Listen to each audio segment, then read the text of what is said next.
All right. Well, welcome in to the Pot at the Palace postgame show following Arkansas's. Yes, we are getting this score right. 109-35 win over Maryland Eastern Shore. I'm Curtis Wilkerson. He's Andrew Ellis. We're with Inside Arkansas. Listen, before we even start talking about this game, Maryland Eastern Shore was paid handsomely for their services tonight. All right. This was a slump buster for a couple guys, and it was a feel-good game for Arkansas. This is exactly what they needed. Okay, before they get into this stretch, and it starts with Illinois on Thursday. Arkansas has shown some really good things. They've not put together a full 40 minutes yet. Doesn't really matter who the hell you're playing. They needed to get some confidence going, which they did, and they need to just kind of beat the hell out of somebody and feel good and healthy and semi-rested going into this next stretch of games. That's what they did, and that's about all the analysis I have to provide. Andrew, how are you? I'm doing great, Curtis. You know, with the last couple of football games, I've been kind of pushing this rhetoric that sometimes the thing that's supposed to happen happens. Things go according to plan, and you don't have to have a takeaway about it. Like, it doesn't have to mean anything. Arkansas just beats Louisiana Tech by 3 scores, and everyone's kind of about like, okay, that's about what should have happened. That's what happened here. Now, I will say the spread was 33.5, so like they didn't set the line at 70 or whatever, which clearly they should have. So I guess you can commend Arkansas for really passing the test. They made a 110 on the test, not That's a 100 right. On the test that had 2 + 2 = 4. But my point is, this doesn't have to mean anything, but I just am glad it happened. I appreciated that it went the way that it did. Because look, Arkansas could have very easily just not done what they did, especially in the second half when, frankly, if it were me in that situation, I probably would have let off the gas and started doing some stupid shit. And they occasionally took some weird shots, but really everyone for the most part kept playing ball. And, again, doesn't mean anything. Doesn't mean Arkansas has now turned a corner. Doesn't mean that they were bad before. Now they're good because of this. But again, it was just good to see some of it. And you use the term slump buster. Yeah. If this type of game doesn't give you a little bit of a confidence boost, then you just didn't treat it with the right lens. If you're an Arkansas Razorback, we've all needed a slump buster at some point in our life, and that's exactly what Janelle Davis and Carter Knox needed. It's true. I mean, coming into this game, those two guys were a combined 5 of 34 from 3. I'm not going to do the math there, but I can tell you that's not good. And then against Little Rock, those two dudes combined for 8 total points on 3 of 16 shooting from the field. They both were in double digits by halftime. Both broke out of their slumps, and it was really, really good to see. And yeah, inferior competition, who cares? They need to see the ball go through the bottom of the net, and they also need to make some jump shots, and they both did that. Jonas Aidoo, he finishes with 16 points in this game, 4 of 7 from 3. I love it, man. He looked way more comfortable out there, and it was good to see. Knocked down 2 catch and shoots from the corner right away. Looked good in there. Was passing it well. He had 4 assists, only 1 turnover. He looked like he settled in a little bit. Got to do it against, better competition, sure, but that was a sight for sore eyes because he hasn't hit double figures in like 4 games. Carter Knox goes 2 of 11 against Little Rock, and he's, it was a struggle bus, and people were like, this dude's a bust. He can't play. What's going on? He comes out and promptly airballs his first shot. Cal's pissed at him, but then he caught fire. He leads the team in scoring with 21, 8 of 14 from the field. He hits 3 threes in this game and looked like the McDonald's All-American who has led the EYBL in scoring 3 straight years and was scoring like 30 a game at Overtime Elite. Thank you. You just showed that you can do it now. Was very happy for both of those guys. Arkansas shot 15 of 34 from 3, by the way. Holy shit. That's really good. It is really good, Curtis. And look, I was trying to think during this game about this is the worst opponent we've seen at Bud Walton Arena since blank. And I think the team that you would probably agree, that Mississippi Valley State team back in 2020, 21. Yeah, that team was really bad. I believe Connor Vanover hit like 7 threes on him or something crazy like that. Yeah. KK led the team in scoring. Yeah. So look, for anyone that wants to like point the finger and be like, this doesn't mean that Carter Knox, like, I understand that people can pop off against horrible teams and then go back to being mediocre. I understand that you can do that. But for a guy like Nelly Davis, who again, we've seen have a lot of success in his career. Like, we knew that he was capable of knocking down shots at a high level. It just hadn't really happened that way at Arkansas. Is he as good as he's going to be as crisp as he looked tonight? Probably not. But he's also clearly not going to be as bad as he had been before. So I think all these things can be true. And really, look, again, I said that we've said this a lot throughout non-conference. I just feel like it's more about the individuals than it is the Yes. team. I don't think we learn anything about, Arkansas's sets and how they're going to play against this look and, how, this zone that Cal started running, like you mentioned, they're just in passing lanes or anything. I don't think that's what we need to be talking about here. A lot of what we said going into this game was, man, it would be really nice to see John L. Davis get going. Man, it would be really nice to see Carter Knox get going. And they did. Again, no guarantee that they're going to continue this moving forward. But I think for both those guys, you just want to have them playing that confident brand of basketball. Because look, when you have 8-9 guys in your rotation, you need all of them to have that capability. And as well as anyone as a high level coach, when you see these guys knock down a few shots, it just changes the way you guard them. And I feel like if Arkansas has all these guys, these talented pieces in their 8-9 man rotation, playing at a high level and playing confident, they're a lot harder to deal with. And that's the case you can make for this being a successful Arkansas night here. I'm telling you this right now. My Lindenwood Belleville teams would have beat the hell out of Maryland Eastern Shore. I wish we could have got that game so we could have pimped a D1 win. That would have been electric. But yeah, those guys were not good. There's no doubt about it. And it was pretty obvious right away. But yeah, man, Arkansas did what they had to do. This is crazy. So let's see. 1, 2, 3, 4, 5, 6, 7 players scoring double figures. So everybody got to eat in this game, and they just improved on some things that they needed to improve on.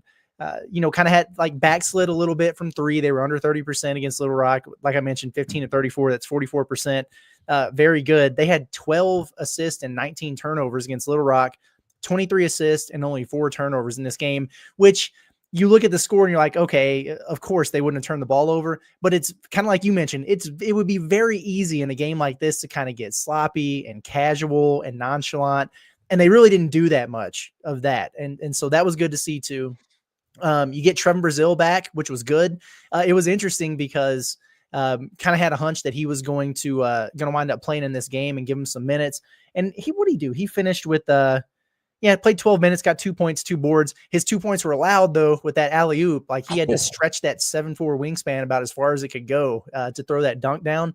He was moving around, pretty well in there, I thought. But he came in the game. He was one of the first subs in, and he played 46 seconds and came out. And I was like, I don't know how I feel about that one there.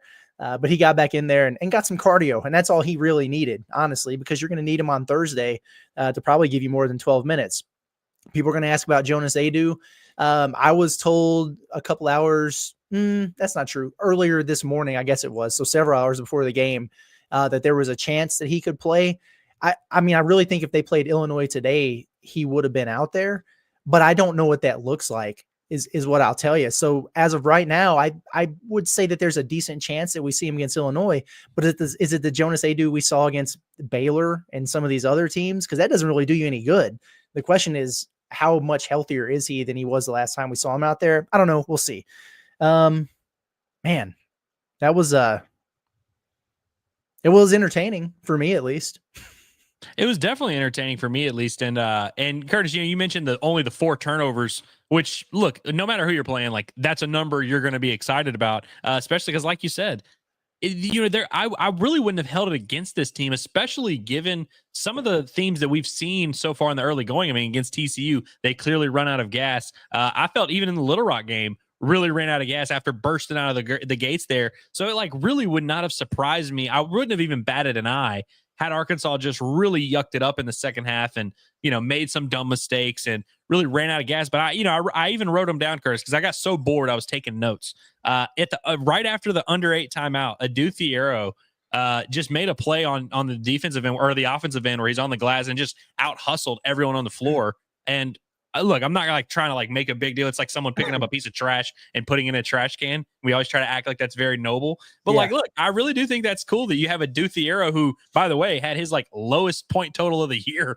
damn near. I mean, only scores 11 points in this game. He's been Arkansas's top guy. That he's just still out there playing ball, still out there going balls while being a Aidoo Thiero, still playing to the standard that he holds himself to.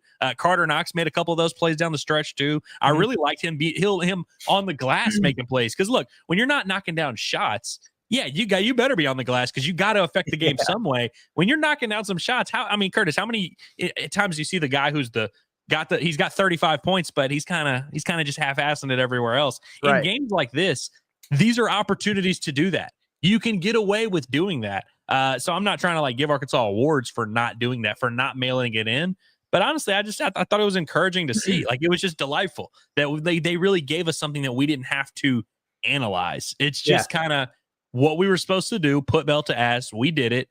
We actually played hard the entire time because, look, they put in the goon squad down the stretch, but it was like 36 minutes where they kept the same 8-man rotation. And so it's like, we've seen these guys run out of gas a lot. But before we go anywhere else, Curtis, I wanted to read you my notes that I wrote down. You ready for this? Yes, I'm ready for this. First one is John L. Davis is now Bradley Beal. I thought you would appreciate that, St. Louis guy. I do appreciate that. Because look, we can talk, and we'll look once Arkansas gets back to playing real opponents, we can really heat up how should Arkansas be using John L. Davis now that we know he's good. But regardless, it does seem like it's going to be in a more catch and shoot off ball, less creating off the dribble. And I think that, like, obviously the version of him tonight had a lot of wide open looks, but it's like, I think that he's shown in the past that he has the skill set that can really work like that. And so I like the Brad Beal comp, gave him his credit. Also, Brad Beal loves Arkansas guys. They've had like 7 guys play on that team. Yeah. I also have Billy Richmond has officially won me over. Like, I'm just going to declare it a victory for Billy Richmond. I don't know if I had really any expectations for him coming into the year, but again, he just continuously tries and still does stupid stuff here and there. Gets a little over eager sometimes, but I just really admire him. I like watching him play. He's fun to watch, and like I'm just a fan. And I really am very intrigued by what he's going to continue to develop into. Like, you think about this guy a year from now, because he's already overachieving, I would argue. So just think about what he's going to look like when he's 19 and 20. It's exciting. Yeah. I had Rorston MVSU. That one speaks for itself. Yeah. Last one before I get off this rant here. DJ Wagner is the middle child of this team. He's looking at the young guys, the freshmen, and he's kind of looking down on them. He's like, I'm better than these guys. He's watching them get their attention. He's also got the John L. Davises and even the Jonas Aidoos who are older than him. They get the leadership stuff, but he's kind of like the middle child that I feel like is overlooked. But some dudes just kind of need that edge. And I felt like he got bored during this game and just started making stuff happen. Like, he just went and ripped the ball from a guy and realized, okay, we're just stealing the ball now and we can do whatever we want. You can almost see him get bored and be like, I have to get in on this action. I have to knock down 3 threes, which he's done in back-to-back games now. Those just random second-half bender. DJ Wagner, he's the middle child who kind of has that edge and kind of feels like he needs to every now and then show that he's still DJ Wagner. He's still that 5-star guy. I love it. There you go. I like it. That was an impressive monologue right there. You did good. I know it ended up going about 3 minutes over than I expected it to, but once I busted out the notebook, it just, I knew we were going down. We were going downhill. Well, it's my turn now. I got my notebook too. And I like some of the things you said. Yeah. Billy Richmond, that was awesome. He does get a little over ambitious defensively, and it cost him a couple times early. I wrote that down in my player grades notes. I was like, hey, you might need to tone it back a little bit, but then he really settled in because he can really impact things when he's not gambling. He's so long. Love that he's starting to kind of emerge as a basket cutter for this team, which is very good. Attacking the glass for this team. He led them in rebounds. He had 14 points and 9 rebounds, by the way. So almost had his first career double-double. And then he's not settling for that long 2 as much.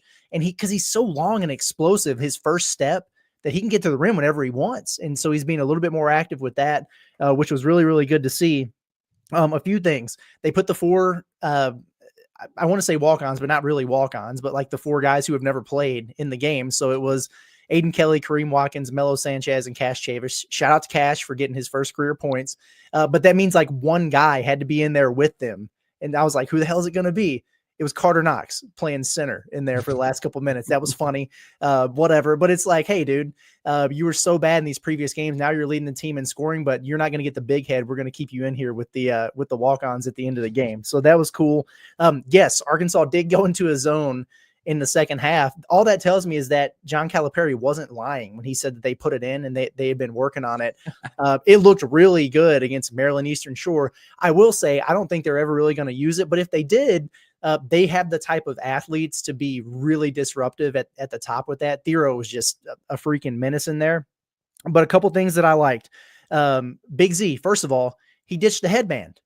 I mean, you got to warn people before you do something like that, in my opinion. But he had 14 points. He hit 3 threes, had 6 rebounds. So he doubled his rebounding production. I don't care who it's against. That's a good thing to see.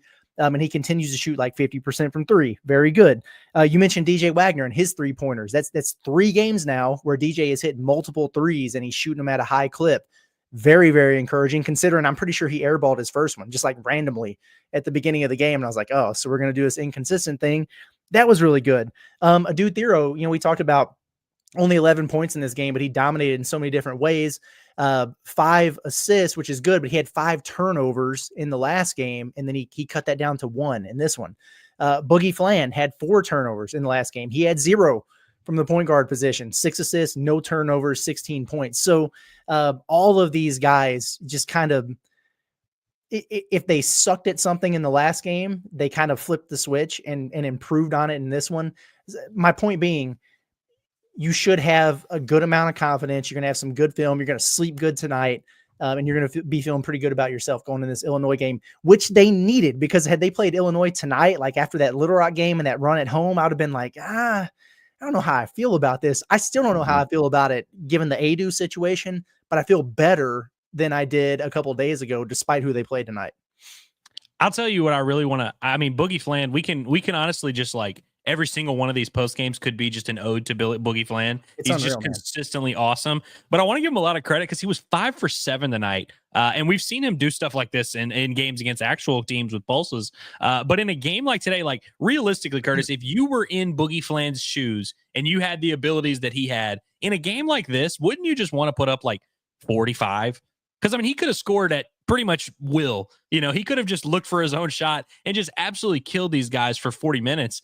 Yeah. I really like that he was just he knew what they were into and knew, hey, we got to get some of these other guys going. Signs of Boogie Flan, who I guess he's a real point guard, Curtis. I guess, can we give him that honor now? Has he earned it through a couple weeks of his college career? Is he officially a real point guard? He is not officially a real point guard until Jeff Goodman admits that he's a real point guard, which may never happen. And that's sad because seems like he might be arguably the best freshman point guard in the country, dare I say. But, we got to let the experts, come out and say that, no doubt. Ridiculous, man. We got to, okay. Anything else you need to get off your chest before we get into the chat? I don't think anything crazy. Any other hot takes from this barn burner that we just witnessed here? Okay. I declared DJ Wagner a middle child, Curtis. Like, do you want a better take than that? Like, I don't know. It was good. Yeah, we have a lot of really good comments in here based on things that we have already said. That's always nice. It means people are listening. It makes you feel good. We'll start with Lee, who he has just become the champion of being the first into our chat like an hour before it actually starts. Usually has some comment to start us off that involves an erection, which is strange. Not in this case. He says, imagine being the dumbass that said Arkansas doesn't have a point guard. Fland equals future NBA rookie of the year. That'd be cool. Here's what he is doing. He's worked his way from, some people had him mocked as a first round draft pick. Others didn't have him mocked at all. He's pretty consistently appearing in that lottery conversation now. And rightfully so. He's been incredible and better than advertised. Dude, it's really hard. And we used to talk about this with Anthony Black. Like, it's really hard to be a high recruit, like a blue chip recruit, and outperform expectations. But he really is. Obviously it's early. He's going to face competition. He'll have some ups and downs, but he really has been better than we even thought when he signed, which is saying a lot. And it's really, you can make a case that Anthony Black did it. You can make a case that Moses Moody did it. Maybe Bobby Portis, even though he's a 2-year guy. It's like, it's really rare to see that for a guy as highly touted as he was. Yeah, no doubt about it. I laughed at this from Samuel. I'm pretty sure it was in jest, but he's like, what's your biggest takeaway from this game? Yeah, we've said it a million times. Like, all this needs to be taken with a grain of salt, but the one thing that I'm going to take away from it and at least carry until Thursday is Jonell Davis and Carter Knox getting it going a little bit. Man, that was really good to see. Hey, Nomer says, not sure what this was called in McCrory, Curtis, but in my hometown, it's called an ass whipping. Yeah, I don't think there's any way to put that better. Maryland Eastern Shore, and it's a tough situation because that coach got the job in June, and that's really, really late. They have no NIL. It's a really tough place to win. He had to put together an entire roster. So you feel for them. And then they are in a situation where they have to play these games to fund their program. Like we said at the top, they got paid handsomely for their services tonight. They've already played Illinois, and they're going to UConn here in a couple of weeks. My goodness. You think old Hurley's going to take it easy on them? No, dude. Hurley's gonna be like he's gonna have a vein in his forehead like this thick when they're up like 52-6. Yeah, if that vein doesn't pop between now and then, Yeah. that dude he's surpassed Eric Musselman levels of crazy out in Maui in one game. Yeah. It's impressive, man. It really is. Who did they lose today though? Yes, to Memphis. How about that? Penny got him. Brandon Tilley says, I thought it was literally going to be Hogs by 90. I mean, that would have been big for the John Neighbors brand, you know? Yeah. And That would have been nice. it's absurd how close they actually were to doing that. HH says Curtis didn't even notice that lockdown zone defense. Come on now. We know it's zone when we see it. Okay, they were out there cooking. I can't believe they did it though. It was a deal where I looked up at one point in the second half and was like, wait a second. Are they really doing this? They were. I love that Maryland East Shore, their game plan in the first half was just like, hey, we're gonna get a guard and we're gonna ISO and we're gonna like take a like pull up, really contested like 18-footer. So I'm maybe fading away. Like every shot they took was off the bounce and horrible. Yeah, we'll just see what happens. All right. And yeah, man. And so against Illinois, they were 15 of 68 from the field. Against Arkansas, they were 14 of 61. They were 5 of 20 from 3 against Illinois. They were 4 of 26 against Arkansas tonight. Those dudes are just they're down bad, but speaks volumes. A couple good ones here from Grant Patrick. He says Nelly Davis has a pulse. He does. He is among the living, which is good to see. And Carter Knox can hit threes. Yes, he can. Yeah. Now he needs to do it consistently. But what was he, 1 for 15, 1 for 16 coming into this thing? It's like, holy crap, dude. Can you not knock him down or stop shooting him? Even in his breakout, like he still's 3 of 8. But still. We'll live with 3 and 8. I mean 38%, but yeah, I mean, I was gonna say that's pretty good. But he took 14 shots. Here's the thing about him. Kind of my point at the beginning of the year was, man, he just doesn't look like himself because he's such a confident offensive player. And he went from these games where he's taken like 1-2 field goal attempts, or he's like, no, dudes, I am leading the team in shot attempts moving forward. So get used to it. There's probably a good middle ground for him to find, I would think. But yeah, whatever. Like if you are going to take 14 shots, make 8 of them instead of 1. Well, you know what's crazy is like obviously he hit a lot of open shots. Like everyone on the team got their fair share of open shots. I mean, they had a stretch where Carter Knox had like 4 straight transition layup attempts, right mixed in there, which was nice to get him going. But one of the best shots that I think he took and made was a corner 3. And it was a spot up where it was one of those, like, I can't remember if he got a rebound or someone who was off of offensive rebound. And he just got to that spot in the corner and it was semi-contested, but one of those where he knew exactly where he wanted to be. He knew what shot he wanted to take. He was seeing it before he did it. And you just saw how confident and smooth he looked in that moment. And it was almost like he like forgot to think for 3 seconds. And you're just like, oh, scoring instincts kicked in. And we know he's got a huge scoring pedigree. So that kind of stuff is good to see rather than the guy who's, oh, am I open enough? Oh, let me, it's like you can almost see him thinking. I like that there was some moments where he just let it fly. Me too. Okay. A couple other things that I remembered that I want to point out. One, did you see when Big Z catches at the top of the key, shot fakes the guy, and then drives straight down the middle of the lane for the dunk? Beautiful. I love that, man. I really do. And then we had some guards who are not typically dunkers on Dunk Alert. John L. Davis had a dunk. Carter Knox had a dunk. DJ Wagner had a dunk. Okay. Good to see. These boys are a little bouncy, huh? How about that? Yeah, Aduthiero missed a dunk tonight. Aduthiero did miss a dunk. Threw it into the third row. Yeah, he was trying to get weird with that one. It says, okay, so Arkansas was 13 of 19 on layups, 5 of 5 on dunks. They only dunked it 5 times. A lot of them were like maybe they release it above the rim, like it's like a lay-in. But so John L. Davis, Carter Knox, DJ Wagner, Big Z's, Trevin's. Trevin's might not have been a dunk. He might have thrown it. Might not have counted. Yeah, you know what I mean. Like some of those, I don't know. I wonder if that's what it was because I feel like Thiero had to have had 1 dunk, right? I mean, doesn't he? He might not have though. I know he had a lot of lay-ins. Honestly, if he didn't. He's got to figure it out. I can remember.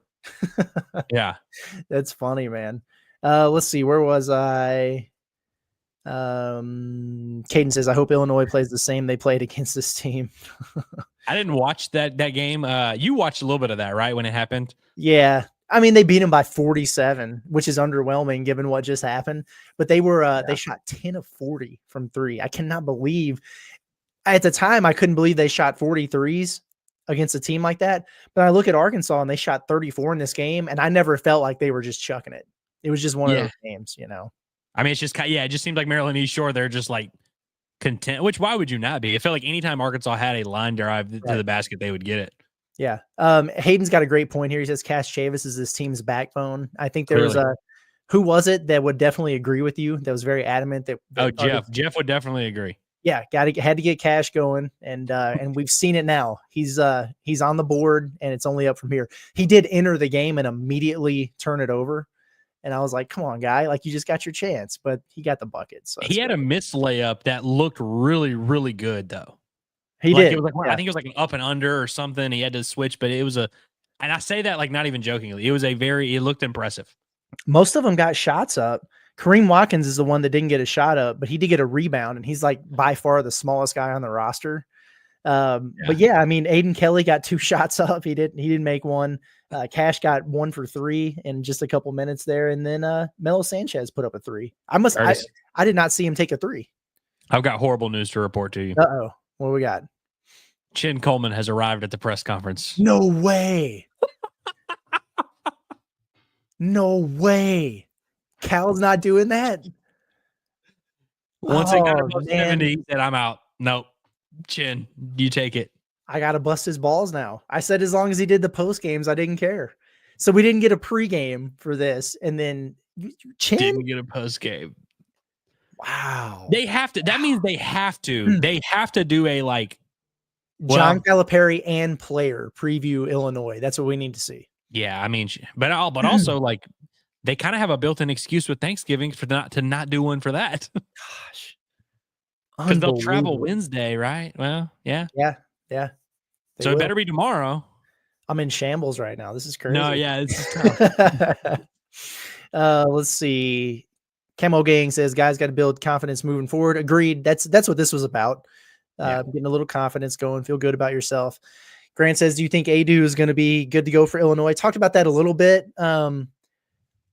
As of right now, like I would probably lean towards him being available. I just don't know what to expect. I don't know what that means. If it's if it's the Baylor and Troy versions of Jonas Aidoo, I don't really need to see that. So Pigpen, DJ Wagner with multiple threes. I'll take it. Me too. I mean, I guess he's just going to do that every game now. So he had some confident attempts, man. I really liked some of the attempts he had, but yeah, it's like because he hit, I don't know what he finished last game, but I remember there was like a stretch where it was like, he was just like, hey, I'm going to take 4 threes here this stint. And he made a couple of them, and it was Arkansas needed it. Yeah. Camo asked if Z got a double-double. No, he did not get a double-double.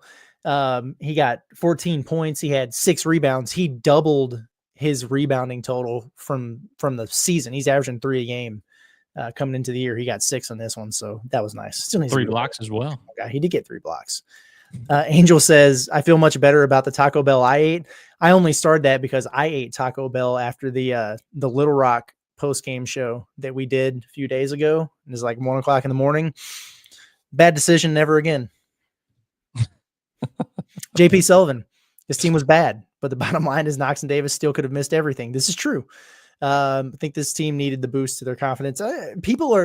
We've got some ball knowers in here. They get it, right? Yeah. They understand what this means. I mean, both of those guys missed several open shots before this. It's not like they were shooting all contested pull-ups. They were getting spot up wing threes, just knock it down, and they missed some of those. So this is very true. Carter Knox airballed his first shot attempt. He sure did. And he actually, matter of fact, Curtis, I will apologize.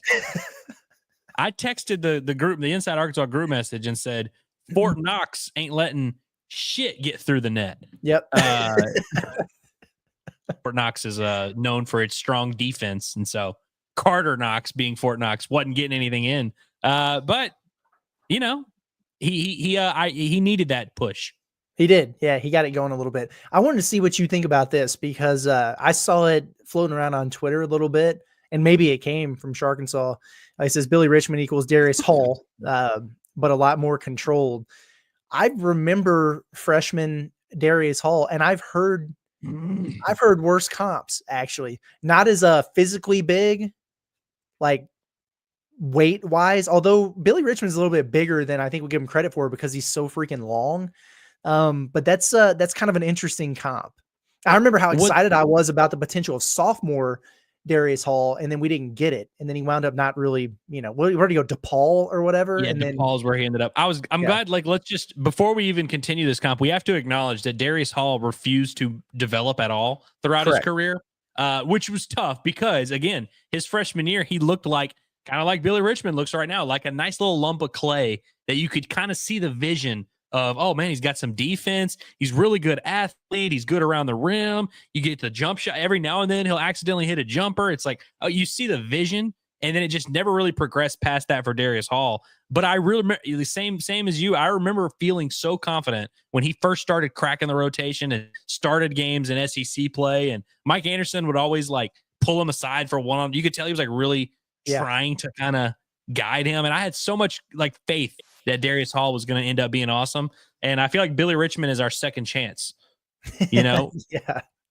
The Wiggins brothers, even though these guys are not brothers at all, they're not related. We never got to see the finished product with Jackson Wiggins because he got hurt. His little brother Carson is the prince that was promised. We get the do-over now. I think Billy Richmond is our do-over with Darius Hall. I will accept that, especially a Billy Richmond who people forget was a 5-star coming in. One of the highest recruits in school history, as quiet as it's kept. It's uncanny. We'll get to a handful more chats here, and then I know John's got some of these brief press conference clips that he uploaded for us that we can check out, I guess. I see him putting his face in his hands, so I don't know if they were any good or not. I do like this from Michael. He says Nelly needs to be the point guard at times. There were, I'm just pointing it out, not being critical, but a couple times today where when Boogie Flan came out of the game, Arkansas looked very lost out there on the floor. And DJ Wagner is like the default backup point guard or whatever, which is fine. He ran point a lot for Cal Kentucky last year. There's a comfort factor there, and he's done a good job at it. But I do think that's a way that Arkansas could take advantage of John L. Davis's playmaking ability and just getting him out of that damn corner for a minute, because he was knocking down shots today and it was good to see. He was more aggressive, assertive, comfortable, confident. He's still hanging out in that corner way too much. Like, they have to get him out of there more frequently.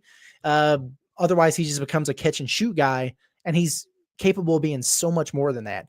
So I agree. If there are opportunities where you could just put him on the ball for a possession or two, kind of let him cook, let him make plays. We saw him passing it out there today. I do think that would be a good thing for Arkansas. I think that's a good comment. And Michael, sometimes you say things that are crazy, and I pull it up and I make fun of you, but that was very good. Well done. Yeah. It's always nice when the chatters like reward you every now and then with a good one. Exactly. Yeah. Like this from John Hamm. He says, when DJ Wagner is your sort of forgotten middle child, your team is absurdly talented. This is very true. Yeah. I mean, dude, it's 35 game season. And hey, if you're going to make a run in March, which, it's probably a little too early to start talking about that kind of stuff, but like, if you're going to win games in March, it's not always just going to go according to plan where, hey, you're going to have your Boogie Flan's going to have 20, John L. Davis going to have whatever. And you're going to need those guys that kind of just take over games at random times, hit 2 random clutch threes, really clamp up on defense. Like, DJ Wagner is capable of doing a lot of things, and Arkansas is not even asking him to do that many. Yeah. No, exactly. I also like this from John. Good comments here from John. He says there's not a single big-headed diva on this team so far. Nelly, Thero, and Fland all could be that way based on their talent resume. That's true. It's been something I've had my eye on with John L. Davis very closely because I know he's a dude that is used to having the rock in his hands, scoring it at a high level, being that dude, late clock, late game situations. That just hasn't been the case. It's been a slow start for him. But what I've seen is that he continues to put forth a lot of effort on the defensive end of the floor, getting after it. Anytime there is a dead ball or a whistle or whatever, it's Nelly Davis who is yelling at everybody on the team to huddle up, to come together in the huddle. He's the one initiating that. That's very good. Very good to see. Like, his body language hasn't dipped. The only time I've seen signs of frustration was during that Little Rock game, and he was pissed at himself after missing a point blank layup. And I'm fine with that. So yeah, I would agree. So far it's been good. We'll see how the year progresses, but that is a positive early sign for sure. Kingsley, I appreciate what you're saying here. But you've made a grave mistake by doing a Kobe reference for Andrew Ellis, who is the ultimate Kobe Bryant hater, doubter, and the slanderer of what Kobe Bryant did for the game of basketball.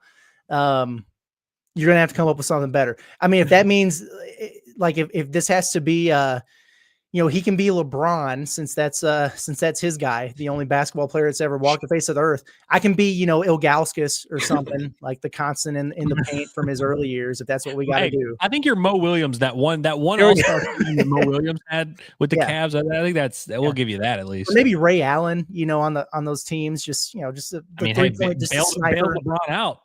One could argue. I used to fancy myself as a Chris Bosh, but anyway, moving forward. I will push back on the idea that I'm a Kobe hater. One, God rest his soul. We will never forget the Mamba. But also, am I a hater for just being like, hey, not better than LeBron James at basketball?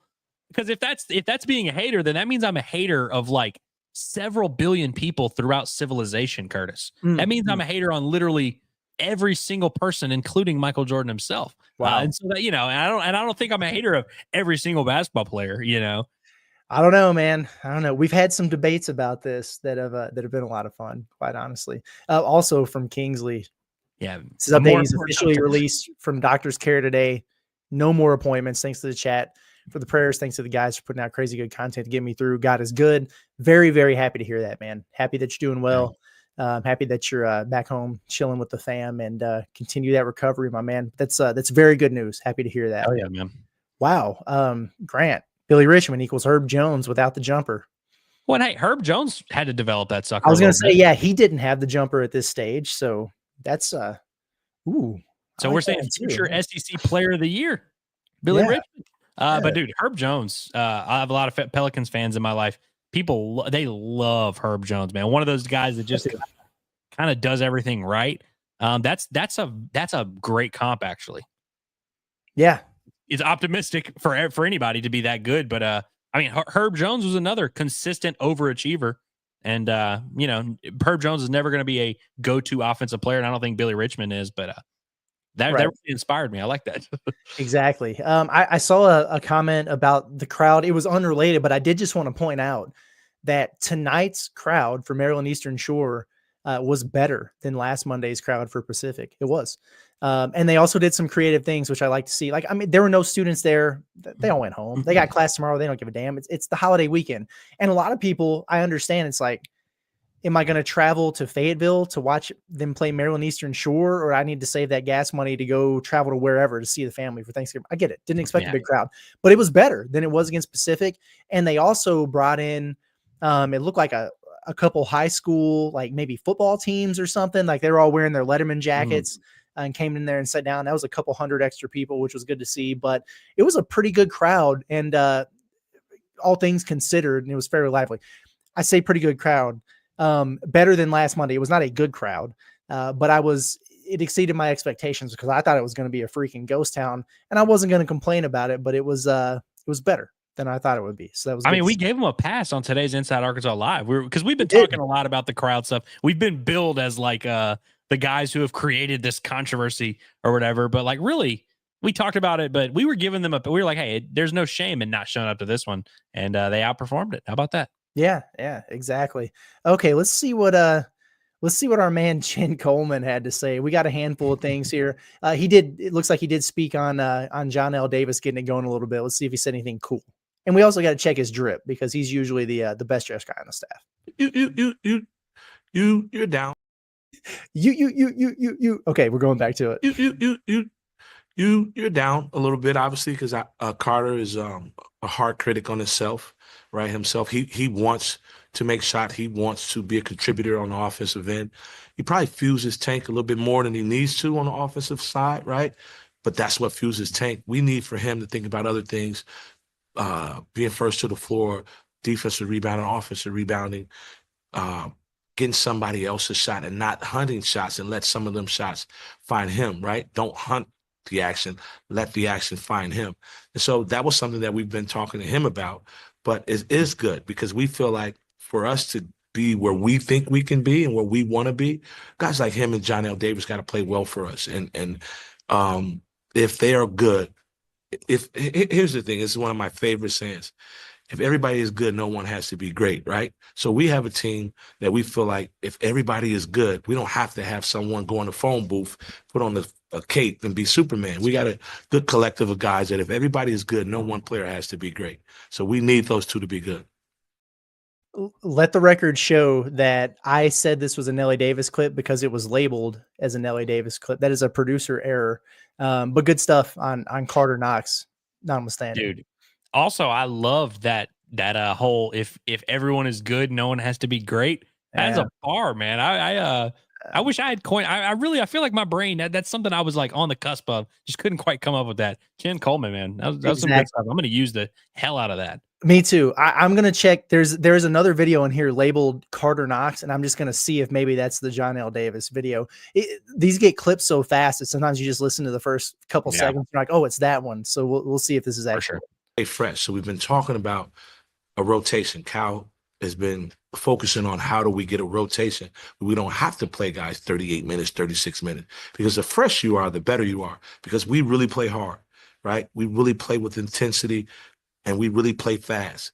It's hard to sustain that if guys are obviously getting fatigued. We want them to get in better shape. We want them to be at pristine peak. Okay, no, I don't know what the hell is going on with these. So I'm going to try a couple more and we'll see what we've actually got going on here. But some stuff on Aidoo, Trevin Brazile, and then the schedule the next couple of days here. Let's see what he has to say about Brazile's return, allegedly. Behind a little bit condition-wise, right? So we had to play him at spurts, couldn't play him for long minutes, periods at a time, because he hadn't played in a while. So which means that he's probably going to be behind condition in terms of his condition. He got a fatigue here and there. He was asking for subs. He knows that he's behind, but again, TB is a big part of what we're going to do as well. So we need for him to get his feet underneath him, get his wind underneath him. This was a good dress rehearsal for the next game for him. Agreed. Good cardio day there for Mr. Trevin Brazile. Let's see what Chin had to say about our man Jonas Aidoo. Jonas could possibly be day to day. That's up to our medical staff. We're waiting. We'd love to have him back as quick as we can because this is a good stretch for us here that we're about to undertake. So if we can have him, it'd be great. If not, then we're going to continue next man up. But having Jonas right now, having him at all is going to give us a different dynamic in terms of our defense and our rebounding and our toughness. Someone who is a proven SEC All-League player, right? So we need Jonas as well as we need TB. We need all of our guys. We need the sum of all of our parts to be good. Fair enough. Another non-answer there on what the hell is going on and what his status actually is. I guess that's just the way they operate in terms of playing coy. Hopefully we see him on Thursday or whenever we see him again. Hopefully he is kind of like Chin said, the version that they need. I'm glad that he clarified that they would like to have him back. Yeah, we'd like to have him. I mean, we'd like to play him. Yeah. I want to try one more of these because I'm curious about what the next couple of days is going to look like with the holiday and travel and stuff. So let's see about prepping for Illinois. Depends, right? The guys that have been playing, the 5 guys that we've had that was playing for a long period of time in terms of our practice and our campaign and our training, they're in pretty good shape, but can be better. But the guys that have been in and out, right, they're probably a little bit behind because it's hard. I don't listen. This is not the best work from our producer on in terms of the clips here. I don't know what the hell is going on. So apologies for only like 2 of those being what we thought they were. To be fair, we have an alibi that y'all saw us. We were not there, so we you know. Yeah, that was tough scenes. Anyway, let's get into a handful more comments, Andrew, and then get out of here for the evening. Hold up just a second. Eureka String says, I was gonna say I started, but I figured we'd wait for the end. I did not know about this. Live appearances now. I want to know his rate. I want to know a lot of things. I want to know too. Yeah, get us some more details. We're putting this on you, Eureka Strings. You got to let us know what's going on. We'll have him on the show. We'll have him dude. in Curtis's in Curtis's surprise birthday party is going to absolutely smack whenever that dude shows up. That's exactly right. That's exactly right. Do you think? Oh, this is a good question, Curtis. Do you think Arkansas will be a favorite or a dog in the Illinois game, spread wise in general? This is going to be pretty close to a pick 'em. I think that Illinois is going to be favored in this game because of the uncertainty about Jonas Aidoo, in particular, because of the inconsistencies from Arkansas so far, because Trevin Brazil is just getting back. I don't think it's going to be much, though. What do you think, Andrew? 1.5, 2.5, maybe? Yeah, I think just When it's all Illinois said and done? based on. I mean, so what they lose to Bama by? 13. It was 100-87 was the final there. I'll really have to like look at every single like point total for Illinois in their schedule, but I think that's probably fair. I don't think Arkansas will be favored, just based on this was the first time they had covered in a while, and they had been not covering at all. Like I don't know, I just feel like Arkansas has to earn their stripes from Vegas. Sure. Last I checked, they were beating the hell out of Little Rock, which doesn't necessarily. It was like 51-19 at one point. So yeah, based on just in the last week, you both played the same team, and one of you beat them by 40, and one of you beat them by 12 or whatever. You know, that'll probably get Illinois like that. There's not a ton of data this time of year, so like that probably does it. Exactly. It's a really important game for Arkansas. It's their first opportunity since, kind of letting one get away from them against Baylor to, it's like a resume win. A bunch of eyes are going to be on you. You want to perform well. And honestly, they kind of need to find a way and go get this one because it turns out Miami's horrible. Yeah. That's a true road game. So those are always tough, and it's always good if you go win on the road. But those dudes, they just, wherever they were just at, Charleston or whatever for that tournament, they dropped 3 in a row and they look like absolute dog crap doing it. And so now there's like more pressure on you to make sure that you win that game, but it's not really going to do as much for you in terms of your resume. And then you got Michigan coming up after that. So big 3 games in 3 games out of 4 stretch where they need to get a couple of them. I think like if you go 2-1 in those 3 games, you feel really good, I think, about where you're at. So, yeah, I mean, look, we always talk about, Arkansas's not in peak form or whatever. And when do you really want to peak? Obviously in March. But I think we'll know a decent amount about this Arkansas team by the time that Madison Square Garden game comes around. They'll have gone through some real experiences. That game will be a nice barometer. Because if they go out there and just lose to Illinois, I'm not going to be that surprised, and I'm also like not going to be like terribly concerned. But if they're not playing pretty good ball by the time they play Michigan, it's like, all right, yeah, there's a little bit more urgency that starts getting seeped in there. I'm with you. I'm not crazy about the matchup with Illinois. They don't defend very well, so I feel good about Arkansas's ability to score in this game, especially if they're knocking down some threes. But man, they have they've got the 2 international dudes, the point guard who's he's like a European version of Anthony Black, like 6'6", really good playmaker, and then Z's brother, and they just ball screen the hell out of you until they get the mismatch or the look that they want. And that's obviously not a strong suit for the Razorbacks. So it's like, hopefully Z knows his brother well enough to where he's going to be able to counteract that, and Brazil can give you some stuff, because I was really banking on Aidoo being back for that defensive assignment. So matchup wise, I'm not crazy about it. But it might be a shootout, honestly, with the way these 2 teams are capable of scoring. We'll see. Last one, and then we'll get out of here. And I think this is a good one to end on. Student section wants to know which player on this team has the most aura. What do you think? I'm going to give a tentative lean to Boogie Fland, which, look, best player. I understand It's not as simple as best player, most aura. But I mean, have you ever seen Boogie Fland is like a child. He's like young for his class, right? He's like barely 18, if I'm not mistaken. Have you really seen Boogie Fland like disoriented, like nervous, or like kind of bothered by anything? He's got that New York swag in him, man. Something about it. Yeah, he does. And Aidoo Thiero is like is a good competitor for this, but I feel like aura is like I don't know. I like Aidoo Thiero has a different vibe that I like. Like he's engaged all the time. He's like very expressive, but I feel like Boogie Fland is just effortless, just walking around. He's recognizable too. I mean, he's probably the most recognizable player on the team outside of Big Z, who's 7'2". If Z wouldn't have ditched the headband, I think you would have had an argument. But he got rid of it and it changed things. Let's talk about the headband for a second. Okay. Because I think that this was actually a smart move by Z. Yeah.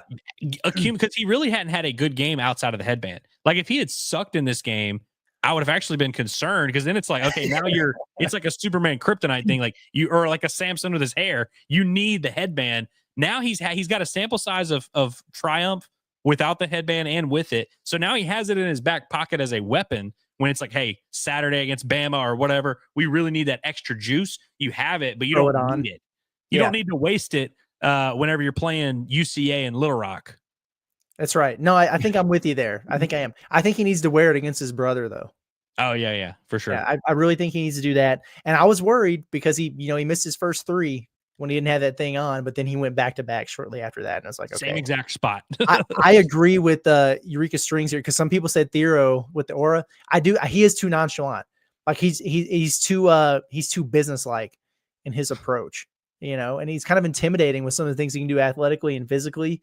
But there's I'm not saying he doesn't have any swag factor to him, but it's just a little bit different, in my opinion, with a guy like Boogie.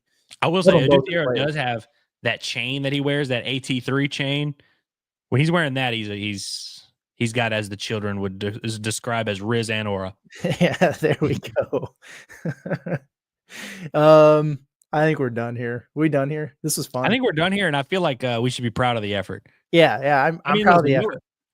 Nobody else is putting out an hour-long post game on Maryland East Shore and Louisiana Tech in the same 2 days, like 2 or 3 day sample. That's good stuff. Yeah, it's nasty work, but this was fun. And again, like the chat carries us. You guys come in with some bangers, and we can just continue to go and go and go. So good times. But appreciate y'all for real for tuning in, listening. These have kind of been the dog days of this schedule for the season, and we weren't sure what it was going to look like in terms of people tapping in with us for Maryland Eastern Shore and Pacific and some of these games. But it's been off the charts. So I'm really, really excited to see what this is going to look like when the schedule starts picking up here. It's going to be a lot of fun.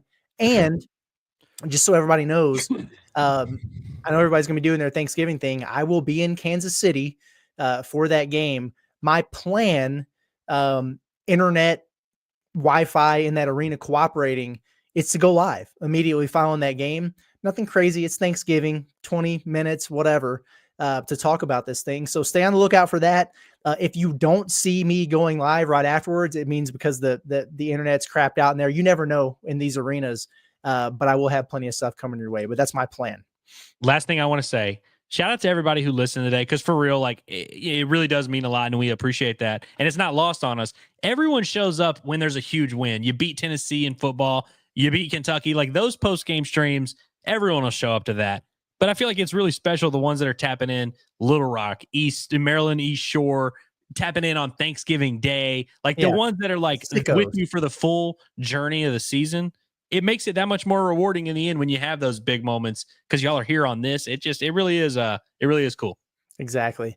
If you're not subscribed, we say this every time, but literally, if you're on here listening to us talk about the Maryland Eastern Shore game and you're not subscribed to the Inside Arkansas YouTube channel, that's a reason for me to question you. So go ahead and do that.